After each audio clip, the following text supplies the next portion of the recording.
ಗೆಳೆಯರೆ, ನಿಮ್ಮ ಮನಸ್ಸಲ್ಲಿ ಒಂದಿಲ್ಲ ಒಂದ್ಸಾರಿ ಆದ್ರೂ ಈ ಯೋಚನೆ ಬಂದೇ ಇರುತ್ತೆ. ನಾವು ನಮ್ಮ ಜೀವನದಲ್ಲಿ ಮಾಡುವ ಕರ್ಮಗಳು ಅಥವಾ ಯಾವ ಜನ ತಮ್ಮ ಲಾಭಕ್ಕಾಗಿ ಇನ್ನೊಬ್ಬರಿಗೆ ಮೋಸ ಮಾಡಿ ಅವರ ಆಸ್ತಿ ಲಪಟಾಯಿಸಿ ಸಂಭ್ರಮ ಪಡ್ತಾರೋ, ಹೀಗೆ ಮಾಡಿದ ಕರ್ಮಕ್ಕೆ ಭವಿಷ್ಯದಲ್ಲಿ ಯಾವ ಪರಿಣಾಮ ಬೀರುತ್ತೆ? ಮಾಡಿದ್ದುಣ್ಣೋ ಮಹಾರಾಯ. ಈ ಗಾದೆ ಮಾತು ನೀವು ಕೇಳೇ ಇರ್ತೀರಾ, ಆದರೆ ಎಂದಾದರೂ ಇದು ನಿಜ ಆಗ್ತಾ ನೋಡಿದ್ದೀರಾ? ಒಂದ್ ವೇಳೆ ನೀವು ಇನ್ನೊಬ್ಬರೊಂದಿಗೆ ಒಳ್ಳೆಯ ವ್ಯವಹಾರ ಇಟ್ಟುಕೊಂಡು ಒಳ್ಳೆಯದನ್ನೇ ಮಾಡ್ತಾ ಇದ್ದರೆ ನಿಮಗೂ ಒಳ್ಳೆಯದೇ ಆಗುತ್ತೆ. ನಾವು ಹೇಗೆ ಇನ್ನೊಬ್ಬರೊಂದಿಗೆ ನಡೆದುಕೊಳ್ತೇವೋ, ಒಳ್ಳೆಯದೋ ಕೆಟ್ಟದ್ದೋ ಅದೇ ತರ ನಮ್ಮೊಂದಿಗೂ ಆಗತ್ತೆ. ಈ ಕಥೆಯಿಂದ ನಾವು ಬಹಳ ಮುಖ್ಯವಾದ ಪಾಠ ಕಲಿಯಬಹುದು. ಅದಕ್ಕೆ ಕೊನೆಯವರೆಗೂ ಮಿಸ್ ಮಾಡದೆ ನೋಡಿ. ಒಂದೊಮ್ಮೆ ಒಬ್ರು ಮಹಾಜ್ಞಾನಿಗಳು ತಮ್ಮ ಆಶ್ರಮದಲ್ಲಿ ಕುಳಿತಿದ್ದರು. ಒಂದು ಸಾರಿ ಅವರ ಶಿಷ್ಯ ಸಂಕೇತ ಅವರನ್ನ ಕೇಳ್ತಾನೆ, ಗುರುಗಳೇ, ಜೀವನದಲ್ಲಿ ನಿಜವಾಗಿ ಧರ್ಮದ ಅರ್ಥ ಏನು? ಮತ್ತೆ ಮಾಡಿದ್ದುಣ್ಣೋ ಮಹಾರಾಯ ಅಂತಾರಲ್ಲ, ಹಂಗಂದ್ರೆ ಏನು?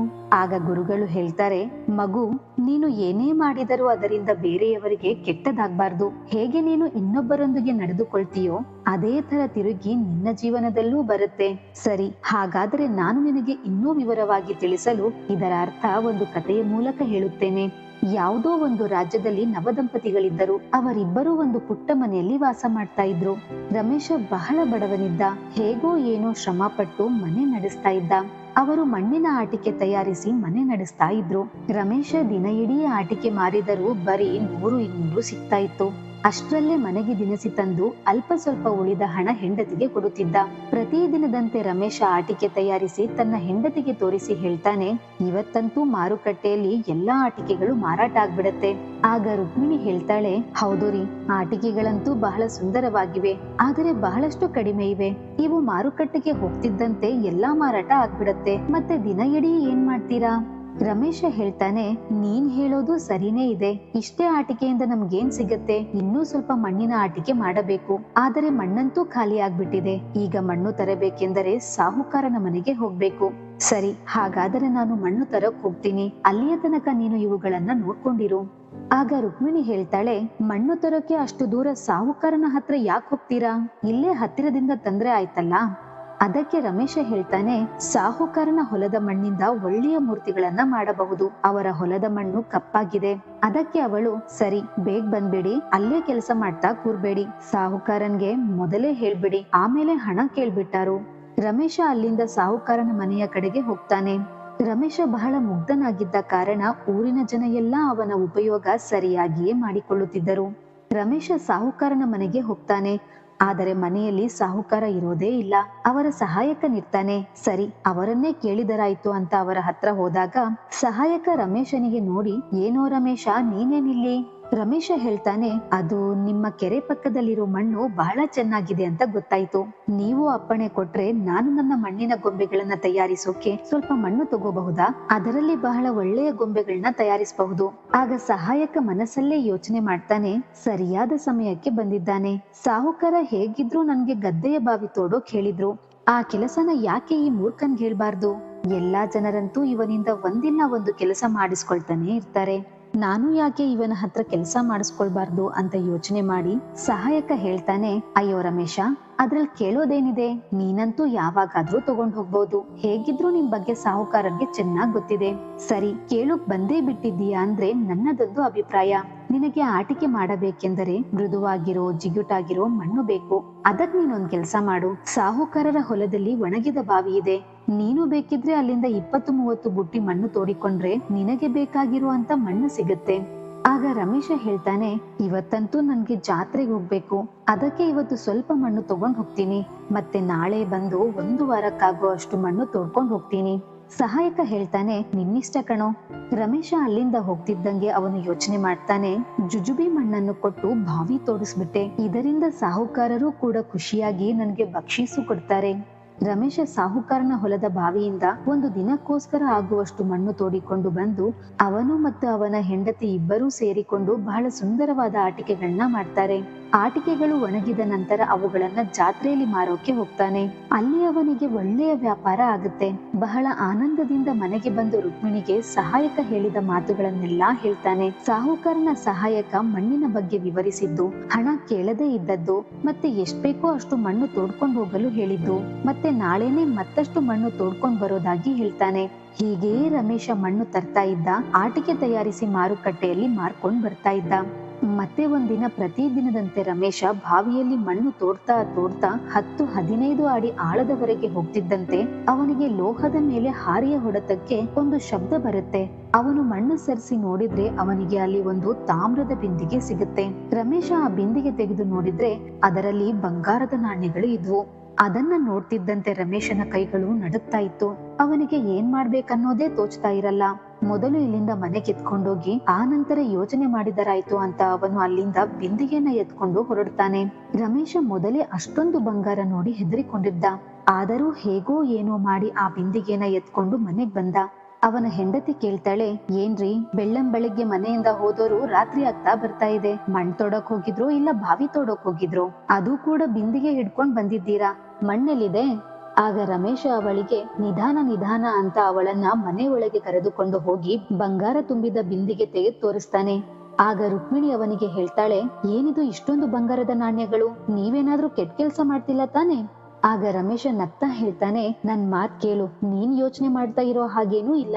ನಾನು ಸಾಹುಕಾರನ ಬಾವಿಯಿಂದ ಮಣ್ಣು ತೋಡ್ತಾ ಇರುವಾಗ ಬಂಗಾರದ ನಾಣ್ಯ ತುಂಬಿದ ಈ ಬಿಂದಿಗೆ ಸಿಕ್ಕಿದೆ. ಆಗ ರುಕ್ಮಿಣಿ ಹೇಳ್ತಾಳೆ, ನೀವು ಇದನ್ನ ಮನೆಗ್ ತಂದಿದ್ದು ಬಹಳ ಒಳ್ಳೆಯದೇ ಆಯ್ತು. ನೀವು ಇದರ ಬಗ್ಗೆ ಯಾರಿಗೂ ಹೇಳಿಲ್ಲ ತಾನೆ? ಇಷ್ಟರಲ್ಲಿ ನಾವು ಬಹಳ ಶ್ರೀಮಂತರಾಗಬಹುದು. ನಮ್ಮ ಸ್ಥಿತಿ ಕೂಡ ಸುಧಾರಿಸಿ ಬಿಡುತ್ತೆ.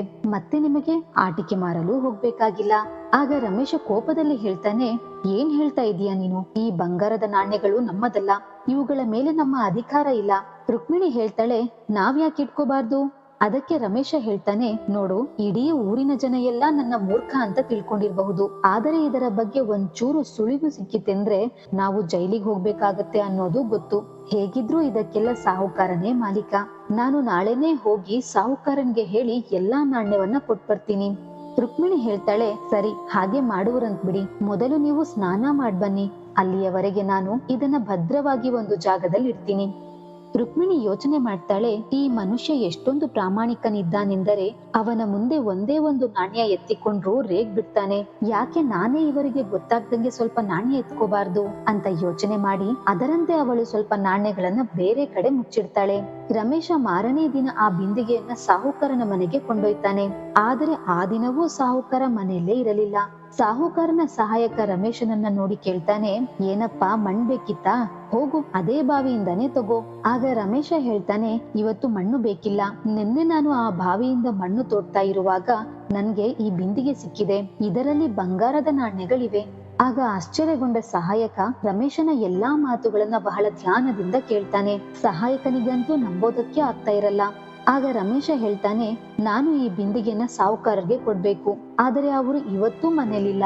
ನೀವೇ ಸಾಹುಕಾರರಿಗೆ ಇದನ್ನ ಒಪ್ಪಿಸ್ಬಿಡಿ ಅಂತ ಹೇಳ್ತಾನೆ. ಸಹಾಯಕ ಹೇಳ್ತಾನೆ, ಆಯ್ತ್ ಕಣಯ್ಯ, ನಾನು ಇದನ್ನ ಸಾಹುಕಾರರಿಗೆ ಖಂಡಿತವಾಗಿಯೂ ಕೊಡ್ತೇನೆ. ಆದ್ರೆ ನೀನು ಇದರ ಬಗ್ಗೆ ಊರಿನಲ್ಲಿ ಯಾರಿಗೂ ಹೇಳ್ಬಾರ್ದು, ಯಾರ ಮುಂದೆನೂ ಬಾಯ್ ಬಿಡ್ಬಾರ್ದು. ನೀನಂತೂ ಬಹಳ ಪ್ರಾಮಾಣಿಕನಿದ್ದೀಯ ಬಿಡು. ಕೊಡು, ಈ ಬಿಂದಿಗೆನ ನಾನೇ ಸಾಹುಕಾರರಿಗೆ ಒಪ್ಪಿಸ್ತೀನಿ. ಬಂಗಾರದ ನಾಣ್ಯ ತುಂಬಿದ ಬಿಂದಿಗೆನ ಅವನ ಕೈಗೆ ಕೊಟ್ಟು ರಮೇಶ ಅಲ್ಲಿಂದ ಹೊರಟು ಹೋಗುತ್ತಾನೆ. ಇಲ್ಲಿ ಸಹಾಯಕ ಯೋಚನೆ ಮಾಡ್ತಾನೆ, ನಾನೇನಾದ್ರೂ ಇವಂತರ ಮೂರ್ಖನ? ಎಲ್ಲಾ ನಾಣ್ಯಗಳನ್ನ ಸಾಹುಕಾರರಿಗೆ ಕೊಡೋಕೆ? ಇದೆಲ್ಲಾ ಸಾಹುಕಾರರಿಗೆ ಕೊಟ್ರೆ ನನ್ಗೇನ್ ಸಿಗುತ್ತೆ? ನನ್ ಹತ್ರ ಏನ್ ಉಳಿಯುತ್ತೆ? ಎಷ್ಟೊಂದ್ ವರ್ಷದಿಂದ ಇವರ ಹತ್ರ ಕೆಲಸ ಮಾಡ್ಕೊಂಡೇ ಇದ್ದೀನಿ. ಇಲ್ಲಿಯವರೆಗೂ ಎಲ್ಲಿದ್ನೋ ಅಲ್ಲೇ ಇದ್ದೀನಿ. ಅದಕ್ಕೆ ಈಗ ನಾನೇ ಇದನ್ನೆಲ್ಲ ಇಟ್ಕೊಂಡು ಸಾಹುಕಾರಂತರ ಎಲ್ಲಾ ಖರೀದಿ ಮಾಡ್ತೀನಿ. ಗಾಡಿ, ಬಂಗಲೆ, ಜಮೀನು ಮತ್ತೆ ಇಡೀ ಊರಿಗೆ ನಾನೇ ಶ್ರೀಮಂತನಾಗ್ತೀನಿ. ಬೇರೆ ಯಾರಿಗಾದ್ರೂ ಅನುಮಾನ ಬರೋ ಮೊದಲೇ ಆ ಮೂರ್ಖ ರಮೇಶನನ್ನೇ ತಗ್ಲಾಕ್ಬಿಡ್ತೀನಿ. ಹೇಗಿದ್ರು ಅವನ ಮಾತನ್ನ ಯಾರೂ ನಂಬಂಗಿಲ್ಲ. ಅವನನ್ನೇ ಸಿಲುಕಿಸಿ ನಾನ್ ತಪ್ಪಿಸ್ಕೊಳ್ತೀನಿ. ಮಾರನೇ ದಿನ ಪಾಪ ಮುಗ್ಧ ರಮೇಶ ಆಟಿಕೆ ಮಾರಲು ಹೋಗ್ತಾ ಇರುವಾಗ ತನ್ನ ಹೆಂಡತಿಗೆ ಇವತ್ತು ರಾತ್ರಿ ಮನೆಗೆ ಬರೋದಕ್ಕೆ ತಡ ಆಗ್ಬಹುದು, ಎಲ್ಲಾ ಆಟಿಕೆ ಮಾರಾಟ ಆದ ನಂತರವೇ ಬರ್ತೀನಿ ಅಂತ ಹೇಳ್ತಾನೆ. ಹೆಂಡತಿ ಹೇಳ್ತಾಳೆ, ನನ್ ಗೊತ್ಬಿಡಿ, ನಿಮ್ಮ ಪ್ರಾಮಾಣಿಕತೆಗೆ ಬೇಗನೆ ಫಲ ಸಿಗುತ್ತೆ. ಇಷ್ಟೊಂದು ಪರಿಶ್ರಮದಿಂದ ಮಾಡಿದ ಆಟಿಕೆಗಳು ಬೇಗನೆ ಮಾರಾಟ ಆಗ್ಬಿಡತ್ತೆ. ನಾನು ಕೂಡ ಮನೆಯ ಕೆಲಸ ಮಾಡಿ ಅಡಿಗೆ ಮಾಡ್ತಾ ಇರ್ತೀನಿ ಅಂತ ಹೇಳೋಷ್ಟರಲ್ಲಿ ಸಹಾಯಕ ಸಾಹುಕಾರನನ್ನು ಕರೆದುಕೊಂಡು ರಮೇಶನ ಮನೆಗೆ ಬರ್ತಾನೆ. ರಮೇಶನನ್ನ ಹೊರ ಕರೆದು ಅವನ ಮೇಲೆ ಆರೋಪ ಹೇರಲು ಶುರು ಮಾಡ್ತಾನೆ. ಸಾಹುಕಾರರೇ, ನಿನ್ನೆ ಇವನು ನಿಮ್ಮ ಹೊಲದಿಂದ ಏನೋ ಎತ್ಕೊಂಡು ಹೋಗ್ತಾ ಇರೋದನ್ನ ನೋಡ್ದೆ. ಮತ್ತೆ ನಾನು ಅವನ ಹಿಂದಿಂದೆ ಬಂದು ನೋಡಿದರೆ ಇವನ ಮನೆಯ ಅಂಗಳದಲ್ಲಿ ನನ್ಗೆ ಒಂದು ಬಂಗಾರದ ನಾಣ್ಯ ಸಿಕ್ತು. ಅದರ ಅರ್ಥ ಇವನಿಗೆ ನಿಮ್ಮ ಹೊಲದಲ್ಲಿ ಏನೋ ಸಿಕ್ಕಿದೆ. ಮತ್ತೆ ನಾನು ಇವರಿಬ್ಬರು ನಿನ್ನೆ ಏನೋ ಮಾತಾಡ್ಕೊಳ್ಳೋದನ್ನ ಕೇಳಿದೆ. ಸಾಹುಕಾರರೇ, ಇವನ ಮನೆಯಲ್ಲಿ ಹುಡುಕ್ ನೋಡ್ಬೇಕು, ಖಂಡಿತ ಏನಾದ್ರೂ ಸಿಕ್ಕೇ ಸಿಗುತ್ತೆ. ಸಹಾಯಕ ಸೈನಿಕರಿಗೆ ಮನೆಯ ಹುಡುಕಾಟ ಮಾಡಲು ಹೇಳಿದಾಗ ರುಕ್ಮಿಣಿ ಭಯದಲ್ಲಿ ಹುಡುಕಾಟಕ್ಕೆ ಅಡ್ಡಿ ಮಾಡ್ತಾಳೆ. ಆಗ ರಮೇಶ ನಡೆದ ಎಲ್ಲಾ ಘಟನೆಯನ್ನು ಸಾಹುಕಾರರಿಗೆ ಹೇಳ್ತಾನೆ. ಸಾಹುಕಾರರೇ, ನಾನು ನಿಮ್ಮ ಬಾವಿಯಿಂದ ಮಣ್ಣು ತೋಡ್ತಾ ಇರುವಾಗ ನನ್ಗೆ ಬಂಗಾರದ ನಾಣ್ಯಗಳು ಸಿಕ್ಕಿದ್ದು ನಿಜ. ಆದರೆ ಆ ಎಲ್ಲಾ ನಾಣ್ಯಗಳನ್ನ ನಿಮಗೆ ಕೊಡಲು ನಿಮ್ಮ ಮನೆಗೂ ಬಂದಿದ್ದೆ. ಆದರೆ ನೀವು ಮನೆಯಲ್ಲೇ ಇರ್ಲಿಲ್ಲ. ಅದಕ್ಕೆ ನೀವು ಮರಳಿ ಬಂದ ಮೇಲೆ ನಿಮಗೆ ಒಪ್ಪಿಸಲು ಹೇಳಿ ನಿಮ್ಮ ಸಹಾಯಕನಿಗೆ ಕೊಟ್ಬಿಟ್ಟೆ. ರಮೇಶನ ಮಾತುಗಳ ಮೇಲೆ ಸಾಹುಕಾರನಿಗೆ ನಂಬಿಕೆನೇ ಬರ್ತಾ ಇರಲ್ಲ. ಯಾಕೆಂದ್ರೆ ಸಾಹುಕಾರನಿಗೆ ತನ್ನ ಸಹಾಯಕನ ಮೇಲೆ ಬಹಳ ಭರವಸೆ ಇತ್ತು. ಅದಕ್ಕೆ ಅವನು ಸಹಾಯಕನ ಮಾತನ್ನೇ ನಂಬಿ ರಮೇಶನಿಗೆ ಹೇಳ್ತಾನೆ, ನಾನು ನಿನ್ನ ಮನೆಯಲ್ಲಿ ಹುಡುಕಿಸಿ ನೋಡ್ಬೇಕು. ರಮೇಶ ಹೇಳ್ತಾನೆ, ಖಂಡಿತವಾಗಿಯೂ ನೀವು ನಮ್ಮ ಮನೆಯಲ್ಲಿ ಹುಡುಕಬಹುದು. ಯಾಕೆಂದ್ರೆ ನನ್ಗೆ ಸಿಕ್ಕಿದ್ದೆಲ್ಲ ನಿಮ್ಮ ಸಹಾಯಕನ ಕೈಗೆ ಕೊಟ್ಟು ನಿಮಗೆ ಒಪ್ಪಿಸಲು ಹೇಳಿದ್ದೆ. ನನ್ಗೆ ಯಾವುದೂ ಭಯ ಇಲ್ಲ. ನೀವು ಆರಾಮಾಗಿ ನಮ್ಮ ಮನೆಯಲ್ಲಿ ಹುಡುಕಾಡಿ.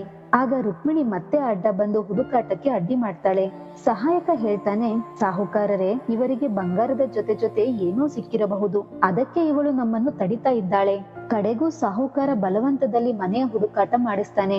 ಸೈನಿಕರಿಗೆ ಅಡುಗೆ ಮನೆಯ ಒಂದು ಜಾಗದಿಂದ ಬಂಗಾರದ ಕೆಲವು ನಾಣ್ಯಗಳು ಸಿಕ್ಕಾಗ ರಮೇಶ ಬಹಳ ಗಾಬರಿ ಆಗ್ತಾನೆ. ಆಗ ಸೈನಿಕರು ಅವನಿಗೆ ಕೇಳ್ತಾರೆ, ಈಗೇನಂತೀಯ ನೀನು? ಎಲ್ಲಾ ನಾಣ್ಯವನ್ನು ಸಾಹುಕಾರರಿಗೆ ಕೊಟ್ಬಿಟ್ಟಿದ್ದೆ ಅಲ್ವಾ? ಮತ್ತೆ ಇದೆಲ್ಲ ಏನು? ಎಲ್ಲಿಂದ ಬಂದ್ವು? ರಮೇಶ ಸಾಹುಕಾರರಿಗೆ ಹೇಳ್ತಾನೆ, ಸಾಹುಕಾರರೇ, ನಂಬಿ ನಾನು ನಿನ್ನೆನೆ ಎಲ್ಲಾ ನಾಣ್ಯವನ್ನು ನಿಮ್ಮ ಸಹಾಯಕನ್ಗೆ ಕೊಟ್ಬಿಟ್ಟಿದ್ದೆ. ಸಾಹುಕಾರನು ಕೂಡ ರಮೇಶನ್ಗೆ ಕೇಳ್ತಾನೆ, ಎಲ್ಲಾ ನಾಣ್ಯವನ್ನು ನನ್ನ ಸಹಾಯಕನ್ಗೆ ಕೊಟ್ಟಿದ್ರೆ ಮತ್ತೆ ಇದ್ಹೆಂಗೆ ನಿನ್ನ ಹತ್ರ ಬಂತು? ಸುಮ್ನೆ ಹೇಳ್ಬಿಡು, ಇಲ್ಲ ಅಂದ್ರೆ ಇವರು ನಿನ್ನ ಕಾರಾಗಾರದಲ್ಲಿ ಹಾಕ್ಬಿಡ್ತಾರೆ. ಸಾಹುಕಾರನ ಮಾತಿಗೆ ಭಯದಲ್ಲಿ ರಮೇಶ ಏನೂ ಹೇಳೋಕಾಗ್ದೆ ಅಳ್ತಾ ಇರುವಾಗ ಅವನ ಹೆಂಡತಿ ರುಕ್ಮಿಣಿ ಹೇಳ್ತಾಳೆ, ಸಾಹುಕಾರರೇ, ನನ್ ಕ್ಷಮಿಸ್ಬಿಡಿ. ಅದು ನನ್ನ ಮನಸ್ಸಲ್ಲಿ ದುರಾಸೆ ಹುಟ್ಟುಕೊಂಡು ನಾನು ನಮ್ಮ ಬಡತನ ದೂರ ಮಾಡಲು ಸ್ವಲ್ಪ ಬಂಗಾರದ ನಾಣ್ಯವನ್ನ ಎತ್ಕೊಂಡ್ಬಿಟ್ಟಿದ್ದೆ. ಮತ್ತೆ ಉಳಿದ ಎಲ್ಲಾ ನಾಣ್ಯವನ್ನು ನನ್ನ ಗಂಡ ನಿಮ್ಮ ಸಹಾಯಕನ್ಗೆ ಕೊಟ್ಬಿಟ್ರು. ಆದ್ರೆ ನಮ್ಮನ್ನು ನಂಬಿ ಸಾಹುಕಾರರೇ, ಇವನು ಸುಳ್ಳು ಹೇಳ್ತಿದ್ದಾನೆ. ಸಹಾಯಕ ಹೇಳ್ತಾನೆ, ಸಾಹುಕಾರರೇ, ಇವಳು ಗಂಡನ ಜೊತೆ ಸೇರ್ಕೊಂಡು ಇಬ್ರು ನನ್ನ ಮೇಲೆ ಆರೋಪ ಹೇರಿ ಬಚಾವಾಗಲು ನೋಡ್ತಿದ್ದಾರೆ. ನೀವೇ ನೋಡಿದ್ರಲ್ಲ ಸಾಹುಕಾರರೇ, ಬಂಗಾರದ ನಾಣ್ಯಗಳು ಅವರ ಮನೆಯಲ್ಲೇ ಸಿಕ್ಕಿವೆ. ಈಗ ನೋಡಿ ಹೇಗ್ ನಾಟಕ ಮಾಡ್ತಿದ್ದಾರೆ. ಸೈನಿಕರೇ, ಮೊದಲು ಇವರನ್ನ ಎಳ್ಕೊಂಡು ಹೋಗಿ ಸರಿಯಾಗಿ ಸತ್ಕಾರ ಮಾಡಿ ಅಂತ ಹೇಳ್ತಾನೆ. ಆದರೆ ಸಾಹುಕಾರ ಮೌನವಾಗಿಯೇ ಇದ್ದ. ಸ್ವಲ್ಪ ದಿನ ಆದ ಮೇಲೆ ಸಾಹುಕಾರ ಆಕಸ್ಮಿಕವಾಗಿ ಸಹಾಯಕನ ಮನೆಗೆ ಹೋದಾಗ ಅಲ್ಲಿ ನೋಡ್ತಾನೆ, ಸಹಾಯಕ ನಾಣ್ಯಗಳನ್ನ ಎಣಿಸ್ತಾ ಇದ್ದ. ಆಗ ಸಹಾಯಕ ಸಾಹುಕಾರ ಬರೋದನ್ನ ನೋಡಿ ಕಕ್ಕಾಬಿಕ್ಕಿಯಾಗ್ಬಿಟ್ಟ. ಅಲ್ಲಿಯವರೆಗೆ ಸಾಹುಕಾರನಿಗೆ ಎಲ್ಲಾ ಅರ್ಥ ಆಗಿರುತ್ತೆ. ರಮೇಶ ನಿಜ ಹೇಳ್ತಾ ಇದ್ದ. ಸಹಾಯಕನ್ಗೆ ಹೇಳ್ತಾನೆ, ನಾನು ನಿನ್ನ ಎಷ್ಟೊಂದು ನಂಬಿದ್ದೆ. ನಿನ್ನ ಮೇಲೆ ನಂಬಿಕೆ ಇಟ್ಟು ಬಹಳ ತಪ್ಪು ಮಾಡ್ಬಿಟ್ಟೆ. ನಿನ್ನಿಂದಾಗಿ ಒಬ್ಬ ಅಮಾಯಕ ಶಿಕ್ಷೆ ಅನುಭವಿಸ್ತಿದ್ದಾನೆ. ಸ್ವಲ್ಪ ಸಮಯದ ನಂತರ ಸೈನಿಕರು ಅಲ್ಲಿಗೆ ಬರ್ತಾರೆ. ಸಾಹುಕಾರ ಅವರನ್ನ ಕರೆದು ರಮೇಶನನ್ನ ಬಿಟ್ಟು ಅವನ ಜಾಗದಲ್ಲಿ ಸಹಾಯಕನಿಗೆ ಬಂದಿ ಮಾಡಿಸ್ತಾನೆ. ಸಾಹುಕಾರ ರಮೇಶನನ್ನ ಕರೆಸಿ ಅವನ ಪ್ರಾಮಾಣಿಕತೆಗೆ ಮನಸಾರೆ ಹೊಗಳಿ ಹೇಳ್ತಾನೆ, ರಮೇಶ, ಊರಲ್ಲೆಲ್ಲಾ ನಿನ್ನ ಮೂರ್ಖ ಅಂತಾರೆ, ಆದರೆ ನೀನು ಬುದ್ಧಿವಂತ ಮತ್ತೆ ಪ್ರಾಮಾಣಿಕನೂ ಇದ್ದೀಯಾ. ಈ ಬಂಗಾರದ ನಾಣ್ಯಗಳಲ್ಲಿ ಅರ್ಧ ಭಾಗ ನೀನ್ ಇಟ್ಕೋ. ರಮೇಶ ಅದನ್ನು ನಿರಾಕರಿಸಿದಾಗ ಸಾಹುಕಾರ ಹೇಳ್ತಾನೆ, ರಮೇಶ, ಇದು ನಿನ್ನ ಬಹುಮಾನ. ಇದು ನಿನ್ನ ಪ್ರಾಮಾಣಿಕತೆಗೆ ಸಿಕ್ಕ ಫಲ. ಮತ್ತೆ ಅಷ್ಟೇ ಅಲ್ಲ ಎಂದು ಸಾಹುಕಾರ ಅವನನ್ನು ವಿಶೇಷ ಸಹಾಯಕನಾಗಿ ಕೆಲಸಕ್ಕೆ ನೇಮಿಸಿಕೊಂಡ. ಅದಕ್ಕೆ ಹೇಳ್ತಾರೆ, ಮಾಡಿದ್ದುನ್ನೋ ಮಹಾರಾಯ. ಮಹಾತ್ಮರು ಸಂಕೇತನ್ಗೆ ಹೇಳ್ತಾರೆ, ಸಂಕೇತ, ಏನೇ ಆದರೂ ನಮಗೆ ಒಳ್ಳೆಯ ಪ್ರಮಾಣವನ್ನೇ ಕೊಡ್ಬೇಕು. ಒಂದ್ ವೇಳೆ ನೀನು ಜನರಿಗೆ ಒಳಿತನ್ನ ಮಾಡಿದರೆ ನಿನಗೂ ಖಂಡಿತವಾಗಿಯೂ ಒಳ್ಳೆಯದೇ ಆಗತ್ತೆ. ಮತ್ತೆ ಇನ್ನೊಂದು ವಿಷಯ, ಪ್ರತಿ ಮನುಷ್ಯನಿಗೂ ರಮೇಶನ್ ತರ ಯೋಚನೆ ಮಾಡ್ಬೇಕು, ಆದರೆ ಸಹಾಯಕನ್ ತರ ದುರ್ಬುದ್ಧಿ ಇರಬಾರ್ದು. ಅದಕ್ಕೆ ಸಂಕೇತ ಕೇಳ್ತಾನೆ, ಆದರೆ ಗುರುಗಳೇ, ಒಂದ್ ವೇಳೆ ಇನ್ನೊಬ್ಬರಿಗೆ ಒಳ್ಳೆಯದ್ ಮಾಡಕ್ ಹೋಗಿ ನಮಗೆ ಸಂಕಟ ಎದುರಾಗೋ ತರ ಇದ್ರೆ ಏನ್ ಮಾಡೋದು? ಆಗ ಮಹಾತ್ಮರು ನಗ್ತಾ ಹೇಳ್ತಾರೆ, ಸಂಕೇತ, ಯಾವ ಜನ ನಮ್ಮ ಬಗ್ಗೆ ಕೆಟ್ಟದ್ದು ಬಯಸ್ತಾರೋ ಅವರ ಬಗ್ಗೆಯೂ ನಾವು ಕೆಟ್ಟದ್ದನ್ನ ಯೋಚಿಸಬಾರ್ದು. ಬದಲಾಗಿ ನಾವು ಅವರನ್ನ ಅರ್ಥ ಮಾಡಿಕೊಳ್ಳಲು ಪ್ರಯತ್ನ ಮಾಡಬೇಕು, ಸಹಾಯ ಮಾಡಬೇಕು. ಗೆಳೆಯರೇ, ಹಾಗಾದ್ರೆ ಈ ಕತೆ ಹೇಗನಿಸಿತು? ನಿಮ್ಮ ಅಭಿಪ್ರಾಯವನ್ನ ಕಮೆಂಟ್ ಬಾಕ್ಸ್ ಅಲ್ಲಿ ಖಂಡಿತವಾಗಿಯೂ ಬರೆಯಿರಿ. ಒಂದು ಲೈಕ್ ಬಟನ್ ಒತ್ತಿರಿ. ಇದೇ ತರಹದ ಇನ್ನಷ್ಟು ವಿಡಿಯೋಗಳಿಗಾಗಿ ನಮ್ಮ ಚಾನೆಲ್ ಅನ್ನು ಸಬ್ಸ್ಕ್ರೈಬ್ ಮಾಡೋದನ್ನ ಮರಿಬೇಡಿ. ಮತ್ತೆ ಸಿಗೋಣ ಇನ್ನೊಂದು ವಿಡಿಯೋದಲ್ಲಿ. ಅಲ್ಲಿಯ ತನಕ ಧನ್ಯವಾದಗಳು.